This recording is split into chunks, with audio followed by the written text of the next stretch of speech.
awal scan, kita diperlihatkan seorang anak SMA berandal yang sedang merokok dan ditemani oleh seorang wanita di sebuah kamar mandi sekolah. Dengan sisa satu rokok dari sang wanita, mereka melanjutkan aktivitas melanggarnya di kamar mandi khusus laki-laki.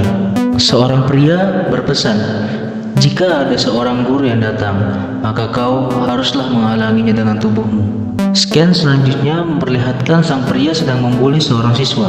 Dan inilah sosok tokoh utama kita. Dilanjutkan dengan wanita yang menyuruhnya untuk menghentikan sesuatu yang telah ia perbuat. Setelah mendengar hal itu, pria yang membuli menendang muka pria lemah di hadapannya dan terus memperingatinya untuk tidak sampai ketahuan guru lagi. Scan berlanjut di ruang kelas yang lumayan ribut dengan dilanjutnya sebuah pembulian kepada pria lemah itu. Menggunakan sebuah pose pukulan layaknya anime One Piece, dia memukulnya dengan nafas yang terengah-engah. Sang pembuli sangat bangga akan hal yang telah ia perbuat. Dengan sebutan Pikachu, ia pun menyuruhnya untuk berdiri sekarang juga. Dilanjutkan dengan tawaan mereka yang sangat menggembirakan. Salah satu kawannya pun bertanya, "Apakah itu Pokemonmu?" Sang pembuli yang bernama Tae pun menjawab, "Ya, tentu saja. Apa kau mau melihatnya?" Di dalam hati pria lemah itu yang bernama Seok, "Ini dia, 1 juta volt." Dengan lantang, Tae mengatakan, "Pikachu, 1 juta volt." Diiringi dengan tawa di sekelilingnya. Inilah animasi perubahan Seok menjadi Pikachu. Dalam hatinya, dia merasakan hal ingin mati saja karena ciciran dari teman-temannya bahwa dia gila. Andai aku lebih kuat, dalam hati Seok. Setelah itu seorang kawan Tae ingin meminjam Seok. "Untuk apa?" ujar Tae. Dan ia pun menjawabnya dengan santai, "Untuk Hyeji, pacarnya, karena telah tiba 100 harinya." Setelah itu, terlihat Seok yang sedang merangkak kelelahan membawa sebuket bunga untuk Hyeji dengan iringan kata dari teman-temannya. Setelah sampai, diperlihatkan kelas 1-4. Inilah kelas Hyeji. Terlihat Hyeji yang kaget melihat Seok jalan berangkat ke kelasnya. Dan terlihat pula reaksi Seok di dalam hatinya yang kaget melihat wanita yang barusan bersama Tae di kamar mandi. Di sini wajar Seok yang ingin menyampaikan hal dari Tae, dan terlihat reaksi dari teman Hyeji yang merasa aneh dengan hal ini. Seok mengagetkan mereka semua dengan kejutan sebuket bunga dari pacarnya Hyeji untuk memperingati hari ke-100-nya. Dan setelah apa yang telah ia lakukan, Seok membuat dirinya dipermalukan dengan buang angin sembarangan. Terlihat reaksi temannya yang sangat jijik dan cengitan dari seorang Seok yang meminta pertolongan ibunya.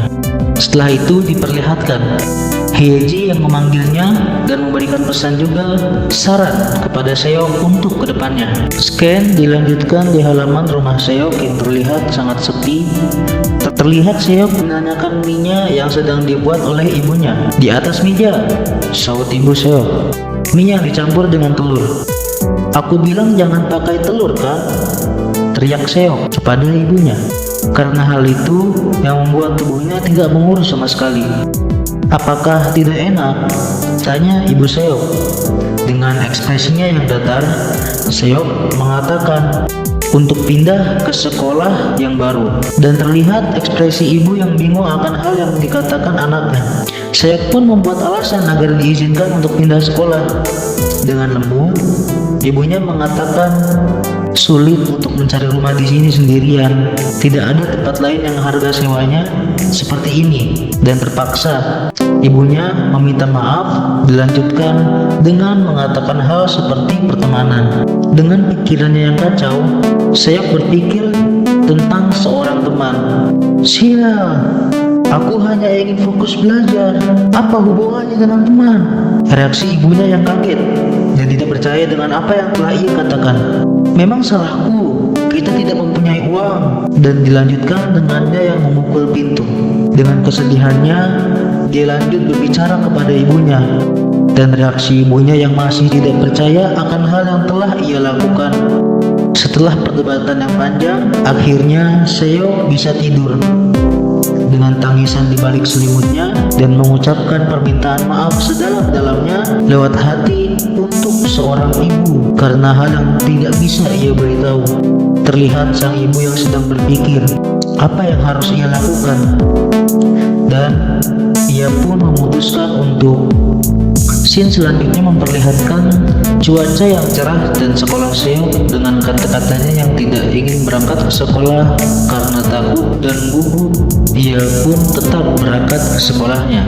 Ia berpikir karena semalam telah memukul pintu memperlihatkan tangannya yang telah terluka merah. Ia mengatakan ini baru tangan cowok jantan, dan terlihat reaksi cewek-cewek di belakangnya yang keheranan. Lalu sambil merenung sendirian, ia berpikir akan pukulannya tadi yang tetap tak bisa menyayangi Tae. Dia pun berandai-andai akan hal yang tak masuk akal di otaknya. Terdengar suara panggilan yang membuatnya seakan merinding. Panggilan itu pun mengarah ke sebuah gedung sepi, dan ternyata itu adalah Tae bersama dengan teman sekelasnya. Dengan terburu-buru karena hitungan dari Tae, Seok pun berlari. Setibanya dia di sana, dengan terengah-engah Tae berkata untuk menguruskan badannya. Terlihat Tae yang ingin meminta baju olahraganya untuk disiapkan oleh Seok nanti. Dengan senyumannya ia berkata, "Oke, nanti akan kutaruh di atas meja." Scene kembali beralih ke ruang guru yang sunyi dan terdapat seorang ibu bersama guru murid anaknya. Sang guru mengatakan, "Kenapa tiba-tiba harus pindah?" Terlihat itu adalah ibu Seok yang sedang memberikan alasan untuk kepindahan seorang anaknya dari sekolahnya.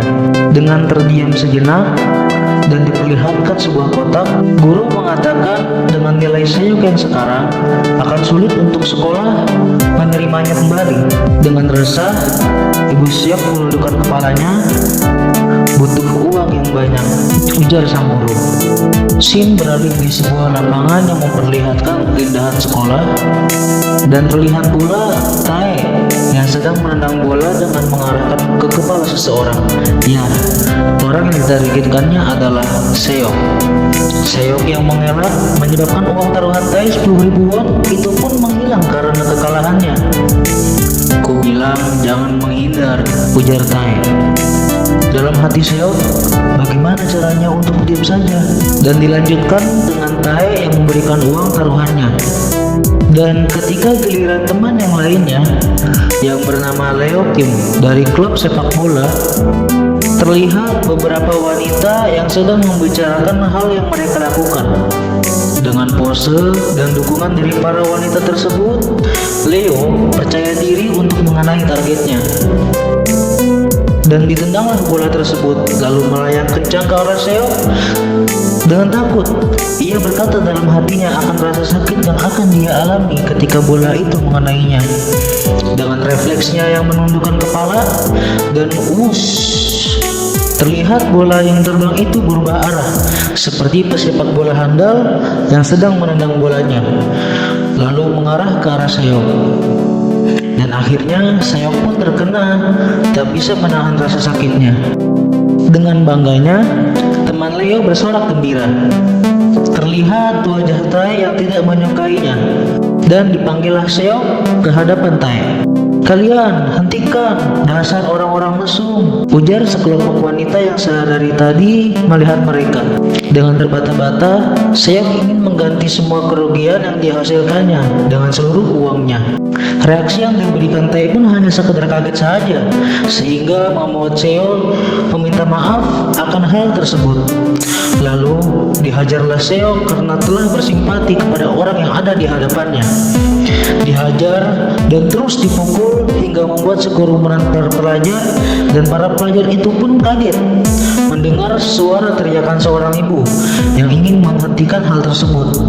Terlihat reaksi yang mengejutkan mata Seok karena belum pernah melihat sosok ibunya yang sedang amat sangat marah. Dilanjutkan ibu Seok yang sangat marah kepada Tae karena telah memukul anaknya. Terlihat ekspresi dari Seok yang kaget melihat ibunya, dan Tae yang takut akan kemarahan dari Ibu Seok. "Kenapa kau memukul Seok?" kata Ibu Seok yang sedang marah. Terlihat Ibu Seok yang sangat khawatir dengan keadaan Seok yang sangat memprihatinkan.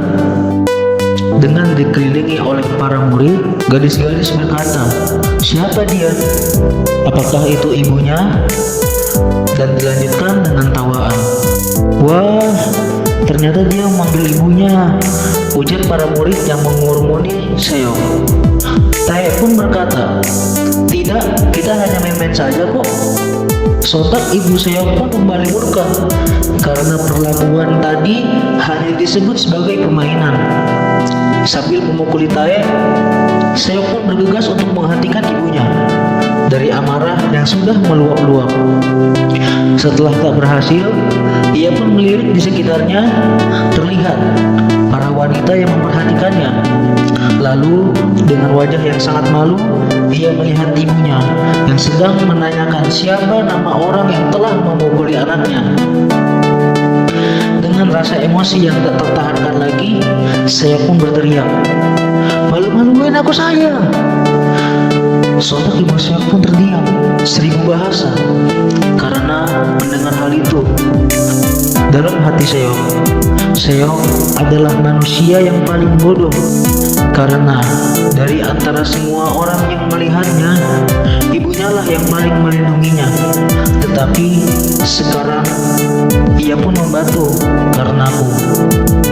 Seok menghampiri Tae untuk meminta maaf, dan terlihat pula Ibu Seok yang hanya terdiam, tak bisa berbicara.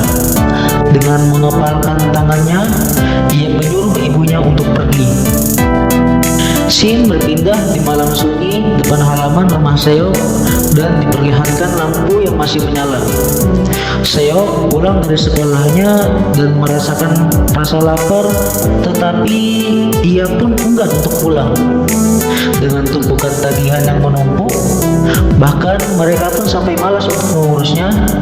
Dan juga kacamata yang ia pakai adalah pemberian dari sang ibu lewat tabungannya. Dengan mengendap-endap, dia memasuki rumahnya dan ternyata ibunya telah menunggu kedatangannya sedari tadi. Tanpa berkata-kata lagi, ibunya ingin mengajak Seok untuk berbicara. Di keheningan malam itu, Seok berpikir apa yang ingin dibicarakan oleh ibunya. Dan tanpa ada aba-aba, ibunya berkata untuk pindah sekolah. Sontak reaksi Seok yang mendengarnya sangat kaget. Dengan diiringi nasihat dari ibunya pun bertanya kepada Seok, apakah ia bisa hidup sendiri di luaran sana? Dengan kondisi yang menegangkan, Seok berpikir, apakah ibunya sadar akan hal yang telah ia alami, atau bahkan ia hanya pura-pura tidak tahu. Dilanjutkan dengan ibunya berkata agar tidak mempermasalahkan soal biaya karena ibunya siap untuk membiayainya. Dengan mata yang terbuka lebar, ia sedang memikirkan banyak pertanyaan di dalam otaknya. Sontak, tanpa ia sadari, air mata yang terus menetes hingga menjadi tangisan haru pada malam itu dengan diiringi kata maaf. Scene beralih ke hari yang cerah penuh dengan kebisingan. Di sana terlihat bus dan beberapa orang yang bersiap untuk menaiki bus tersebut dengan tujuan yang berbeda-beda tentunya. Setelah menelepon ibunya, ia berkata dalam hati, SMK terbawah. Tidak masalah, dimanapun boleh.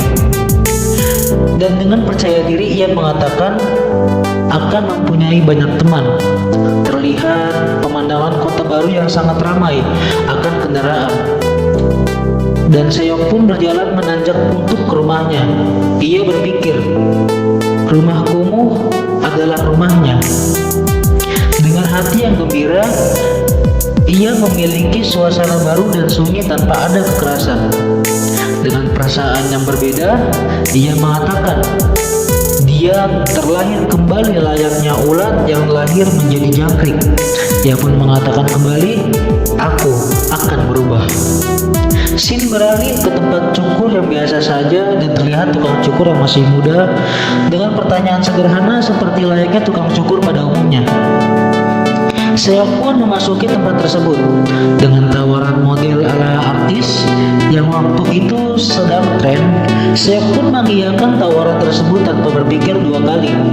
Dengan kepercayaan diri seorang tukang cukur, ia berkata untuk melepaskan kacamatanya dan memuji mata dari Seok, lalu melanjutkan potongannya. Dengan beberapa waktu yang singkat, tukang cukur itu pun selesai dengan tugasnya. Terlihat reaksi dari para orang di sana yang kaget melihat tampilan baru dari Seok. Dan dengan tatapan yang sangat menarik, tukang cukur itu sangat percaya diri. Tetapi hasil yang diberikan pun hanya seperti seorang preman, bahkan lebih seram. Hebat, ujar Seok dalam hatinya. Melihat reaksi-reaksi yang diterimanya dari beberapa orang di sekitarnya, ia menganggap dirinya sedang diperbincangkan oleh orang-orang di sekelilingnya. Terlihat di sebuah kaca yang memantulkan tubuh Seok seutuhnya, ia merasakan hal yang berbeda. Dengan kelihatan sedikit lebih sangar, berpose seperti mengajak seseorang untuk duel bersamanya, dan dengan penuh semangat ia pun berlatih untuk beberapa gaya. Ia pun menyadari seseorang yang ada di belakangnya. Dengan kaget, Seok menoleh ke belakang dan melihat seorang perempuan yang sedang menatapnya. Dengan rasa yang amat sangat memalukan, ia bergumam, apakah sosok wanita di hadapannya ini sedari tadi melihatnya dan bertingkah seperti lelaki jantan? Dengan senyuman super cool yang diberikan kepada sang wanita, sontak wanita itu merasa aneh dan tidak nyaman. Dengan kaku, Seok berpikir, apakah memalukan? Mijin. Ya, Mijin adalah nama dari gadis tersebut. Terlihat sosok pria tampan mendatangi mereka berdua. Reaksi yang diberikan Seok pun kaget karena melihat pacar dari wanita tersebut. Pria itu berkata, apakah Mijin mengenali pria yang di hadapannya? Mijin menjawab, tidak mengenalinya, dan melanjutkan perjalanannya. Tetapi rasa tidak percaya pria tersebut karena Seok akan selalu senyum di hadapan Mijin. Seok pun terkaget mendengarnya, dan pria itu pun menanyakan berapa umur dari Seok. Seok pun menjawab 17 tahun. Sontak pria itu tertawa karena umurnya yang sama. Mijin yang terus menarik lengan pria itu membuat semua masalah menjadi reda, dan hari ini adalah hari keberuntungan bagi Seok, ujar pria itu. Dengan senyum dan menganggukkan kepalanya, pria itu dan Mijin pun pergi dari hadapan Seok. Dengan hati yang lega dan penuh dengan kekhawatiran, ia berpikir, karena terus-menerus dikasihani oleh seorang wanita, dan dalam pikirannya ia berpikir, mengingat kembali ingatannya yang diputar balikan oleh Seok tentang hal yang baru saja terjadi. Dia bergumam, jika ia tidak bisa menyerah begitu saja di tempat ini dan harus terus berjuang. Scene berpindah dengan keramaian orang yang sedang berjalan-jalan. Tunggu! Teriakan dari seseorang di belakang mereka berdua. Orang yang tiap tadi adalah Seok. Seok yang dari tadi mengejarnya akhirnya menemukannya dan meminta sedikit waktu untuk meluruskan masalah yang telah ia perbuat, dengan mengajaknya minum kopi bertiga. Dengan jalan perlahan ke arah Seok dan tersenyum kecil di depannya, pria itu mengiyakan ajakan dari Seok, dan terlihat wajah yang bahagia dari Seok karena rencananya yang berhasil. Dengan penentuan tempat yang dipilih oleh sang pria, tanpa terduga, Seok ternyata telah terkena pukulannya. Tanpa basa-basi, pria itu memukulnya dan memberikan sedikit perkataan kepada Seok. Karena Seok yang telah menatap matanya dan banyaknya kerumunan di belakang pria itu, Seok terlihat sangat kaget dan gugup, juga sangat tidak percaya diri. Dengan pukulan yang bersiap-siap, Seok sebenarnya tidak terlalu takut akan hal itu, tetapi ia lebih takut kepada orang-orang yang ada di belakang pria tersebut yang sedang memotret dan merekamnya. Si berpindah di kediaman Seok yang sunyi dan kumuh.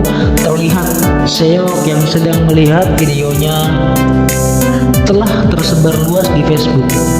Dengan gumam yang rasanya ingin mati saja, dan penonton, like, juga komentar yang banyak, ia merasakan hal yang seperti kriminal dan merasakan sangat sedih akan kehidupannya.